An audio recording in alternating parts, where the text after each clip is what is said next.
दर्शकों, यह अल्पज्ञानी व्यक्ति संत रामपाल जी द्वारा लिखित पुस्तक ज्ञान गंगा पर सवाल उठता है और कहता है कि रामपाल जी महाराज ने अपनी पुस्तक में गलत अनुवाद किया हुआ है। और जब वह प्रमाण के लिए गीता जी के श्लोक दिखता है तो उसमें भी ठीक वही अनुवादित होता है जो कि संत रामपाल जी महाराज ने किया है। लेकिन दर्शकों, उनको संस्कृत तो आती नहीं है और बिना किसी प्रमाण के सवाल उठने लगते हैं। चलिए आज के इस वीडियो में हम आपको सच्चाई से रूबरू कराते हैं और इस अज्ञानी की पोल खोलते हैं। देखिए इस पाखंडी की ये वीडियो।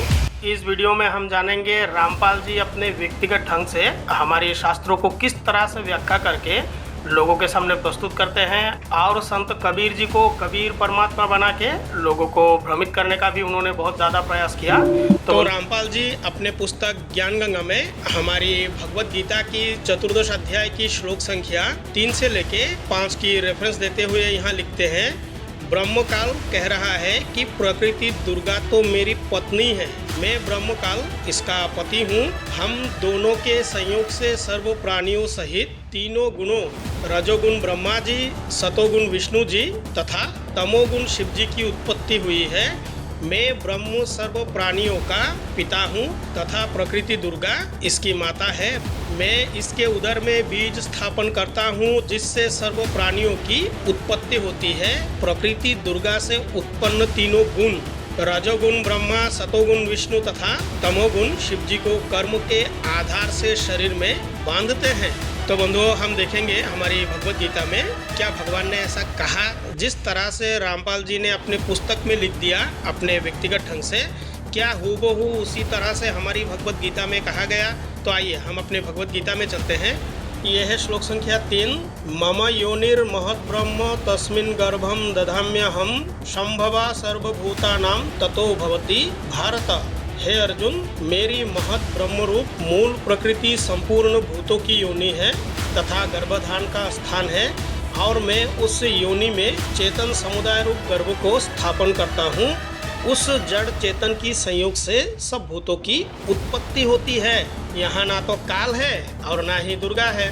दर्शकों, इसका कहना है कि ना तो यहाँ काल है और ना ही दुर्गा। तो दर्शकों, हम आपको बता दें कि काल खुद श्री कृष्ण में प्रवेश होकर ये सब बोल रहा है और यहाँ दुर्गा को प्रकृति कहा गया है, जिसका प्रमाण रुद्र संहिता के 6 अध्याय में दिया गया है। दर्शकों, हम जानते हैं आपको यह स्वीकार करना कठिन होगा कि काल कैसे श्री कृष्ण में प्रवेश कर सकता है। लेकिन दर्शकों, जरा विचार करिए, अगर यह काल ना होता तो श्री कृष्ण जी क्यों कहते कि मैं ही दुर्गा जी में गर्भ स्थापित करता हूँ। लेकिन हम आपको प्रमाणित करते हैं कि सब काल ही बोल रहा है। अभी पता लगेगा गीता जी अध्याय नंबर 7 का ये श्लोक नंबर है 24। ये देखना, ये बुद्धिहीन पुरुष मेरे अनुत्तम अविनाशी परम भाव को नहीं जानते, अव्यक्त एवं भाव को नहीं जानते और माम अव्यक्त मुझ अव्यक्त को व्यक्ति रूप भाव को प्राप्त हुआ मानते। इसने लिखा, मन इंद्रियों से परे मुझ सच्चिदानंद परमात्मा को मनुष्य की भांति जन्म कर व्यक्ति भाव को प्राप्त हुआ मानते हैं। आगे देखो, इसका कलिर यहाँ करता है, ये कहता है कि मुझे ये कृष्ण मान रहे हैं जैसे आम व्यक्ति पैदा होता है। मैं ऐसा नहीं हूँ, मैं श्री कृष्ण नहीं हूँ। आगे देखो क्या कहता है। अब 9वें श्लोक में ये 25वें श्लोक में, ये 25वां श्लोक है। इसका अर्थ है, न अहम प्रकाश सर्वस्व योग माया समावर्त मूढ़ अयम न अभिजानती लोक माम अजम अवम।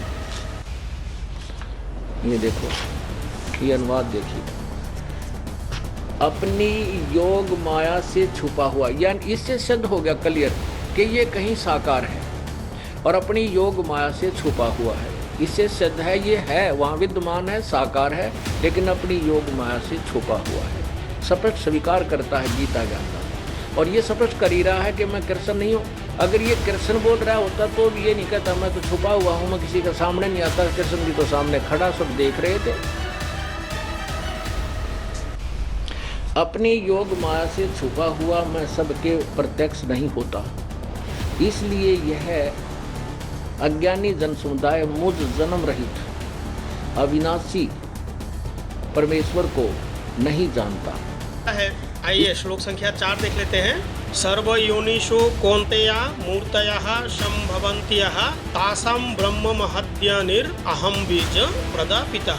हे अर्जुन, नाना प्रकार की सब योनियों में जितनी मूर्तियां अर्थात शरीरधारी प्राणी उत्पन्न होते हैं, प्रकृति तो उन सब की गर्भ धारण कराने वाली माता है और मैं बीज को स्थापन करने वाला पिता हूँ। तो ये है श्लोक संख्या 5। सत्तम रजसतम इति गुणः प्रकृति संभवा निबध्नन्ति महाबाहो देहे देहिनामव्ययम्।